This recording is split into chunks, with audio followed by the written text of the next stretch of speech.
दो शिष्य गए थे।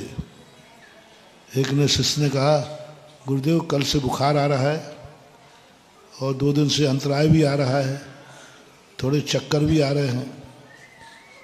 गुरु ने कहा, अच्छा बुखार भी आ रहा है, चक्कर भी आ रहे हैं? हाँ साहब। जब गुरु को पिघलता देखे, महाराज जी एक और मेरे से फलानी गलती हो गई थी, उसका प्रायश्चित दे दो। अब क्या खाक प्रायश्चित दे दो, वैसे ही मर रहा है, अब क्या प्रायश्चित दूं? उपवास दे नहीं सकता, 2 दिन से अंतराय, मालाएं फिर दे नहीं सकता क्योंकि सिर दर्द हो रहा है।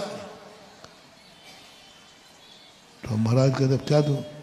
वो चाहिए ही रहा था कम से कम दो, ये कह रहा था बेईमान शिष्य।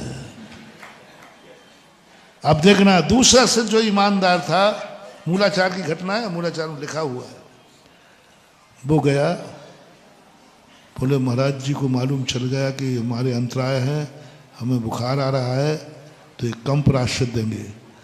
तो कहते महाराज जी बुखार नहीं, आहार बहुत अच्छे हुए थे, बहुत बढ़िया हुए थे, सर ठीक है? अरे महाराज पूरा एकदम ठीक है, बहुत अच्छा है, बहुत बढ़िया चल रहा है। अच्छा अब महाराज जी एक गलती और हो गई, उसका प्रायश्चित दे दो। अब उसको भी बुखार था, उसको भी अंतराय आया था, उसने क्यों छुपाया? कहीं गुरु कम प्रायश्चित ना दे देवे। और मेरा भाव है कि मुझे अधिक से अधिक दंड मिलना चाहिए। तीसरी बात, जैसे गुरु ने प्रायश्चित दिया, ऐसी गलती करता है तू, मुझे तेरे से उम्मीद नहीं थी, ये अपराध किया तूने, जा तेरा कल्याण नहीं हो सकता। बाहर से तो शिष्य नीची गर्दन किए, अंदर लड्डू फूट रहे, अंदर लड्डू फूट रहे, बस अब तो कल्याण निश्चित है, क्योंकि गुरु मुझे इतना चाहते हैं कि मेरे कारण से अपना मुख भी बिगाड़ने को तैयार हो गए, जा तेरा कल्याण नहीं हो सकता, चला जाए यहां से, चला जा, निकल, मुंह मत दिखाना यहां। अब शिष्य यूं नहीं देख रहा है चेहरे की तरफ, जा वहां धूप में जाकर के जंगल में छत पे खड़ा हो जा, धूप में 2 दिन तक उपवास कर लेना, जाने यहां से।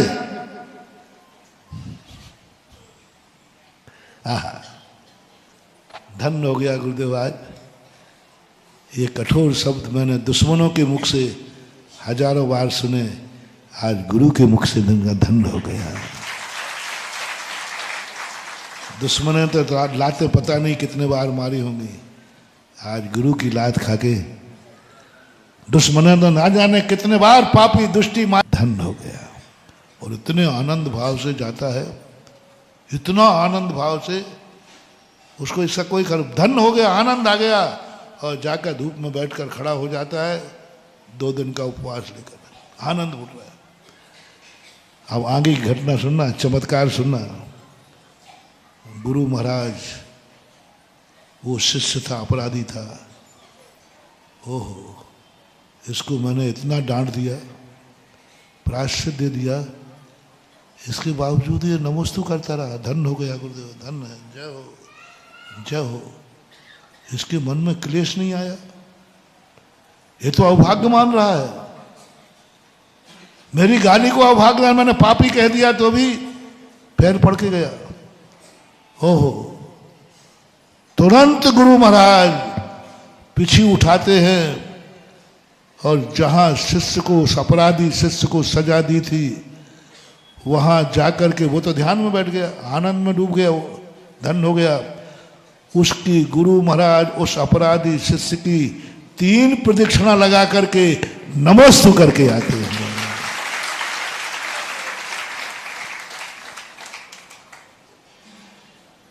कभी महान बन करके गुरु से नमस्तु न करा पाओ तो गुरु की डांट सुनकर के नमस्तु करा लेना। नमस्तु करते गुरु महाराज 3 प्रदक्षिणा देकर, ओह धन्य है रे शिष्य। एक डॉक्टर जैन हुआ है विदेश में, समय हो गया अब आज नहीं बताते।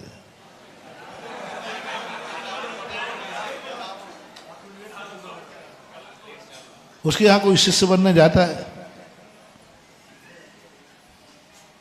तो गुरुदेव बहुत ज्ञानी है, डॉक्टर जैन, बहुत बड़ा विदेश में एक गुरु हुआ है, वो एक इतना सा डंडा रखता था।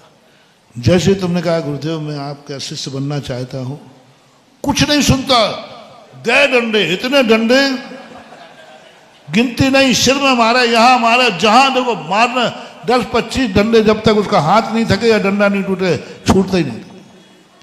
और मां के सब भागो रे भागो, मार डाला इसने तो, सब भाग। अंत में उसके 5 शिष्य बने।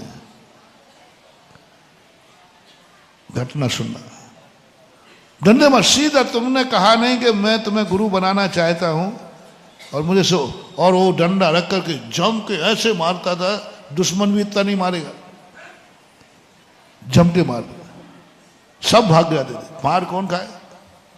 5 शिष्य बने। कौन बने? वो डंडा मारता गया, शिष्य झुकता गया, अभाग्य गुरुदेव, धन हो गया, धन हो गया, सारी दुनिया दुश्मनों से पिटती है, मैं गुरु से पिट रहा हूं, धन हो गया। और जब वो गुरु थक गया, आज आपने धन्य कर दिया मुझे, ओहो धन्य कर दिया मुझे। वह जैन उस शिष्य को उठा के गले लगाता और उसकी पूरी बैयावृत्ति करता, पैर दबाता, उसको सेक करता और कहता है मैं ऐसे शिष्य को पाकर धन्य हो गया। 5 शिष्य बनाए उसके, जिंदगी में 5 ही शिष्य बनवाए। ये सब कहानी मैं किस लिए सुना रहा हूं?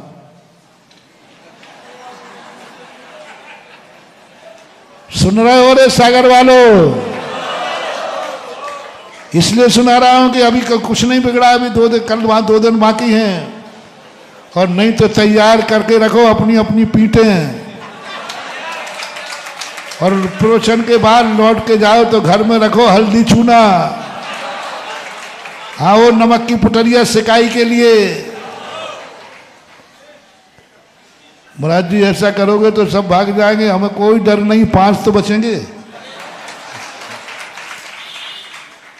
ये था स्थिति। क्या आनंद की अनुभूति की बात कह रहा हूं। और यदि तुम्हें ये भाव आ गया, एक और दूसरा सुनने, पिता के यदि गलती करने पर पिता पीटे तो क्या मानना है? अवभाग्य। फीलिंग क्या करना है? अब मैं धन्य हो गया, मेरा कल्याण से, गुरु हो और चाहे। और दूसरा पॉइंट देता हूं, जिंदगी में एक नियम ले लेना, कुछ भी करके करना, माँ बाप के हाथ से और गुरु के हाथ से कभी मत पिटना। दुर्बंध के हाथ से पिट के मर जाना, लेकिन कभी माँ बाप के हाथ से मत पिटना, गुरु के हाथ से मत पिटना। क्योंकि प्रवचन के प्रारंभ में हमने कहा था, दुश्मन तुमने कोई गलती नहीं की तब भी पीट सकता है, लेकिन बाप कब पीटेगा? जब बाप का खड़ा भर जाएगा। जो मैंने कहा ना 100 गलतियां, गुरु 100 गलती, बाप 100 गलतियों के बाद क्रोध आता है, और गुरु को जब इतना खड़ा भर गया तब क्रोध आया। महानुभाव, जिंदगी में एक नियम ले लेना, बाप के हाथ से कभी मत पिटना। अपनी जिंदगी ऐसी कभी मत बनाना, अपना आचरण कभी ऐसा मत करना, ऐसा कृत्य मत करना कि जो हाथ आशीर्वाद के लिए है वो थप्पड़ के लिए, ऐसा मत करना। जिस भगवान दुनिया को गले लगाने हैं और वो भगवान तुम्हारे दरवाजे गला उतारने पहुंच जाए। रावण और विभीषण में क्या अंतर था? एक भाई को राम ने गले लगा दिया और एक भाई को राम ने गला उतार दिया। ये प्रयास करना। वो तो मैंने ये कहा था गलती हो जाए तो, लेकिन पहला प्रयास क्या करना?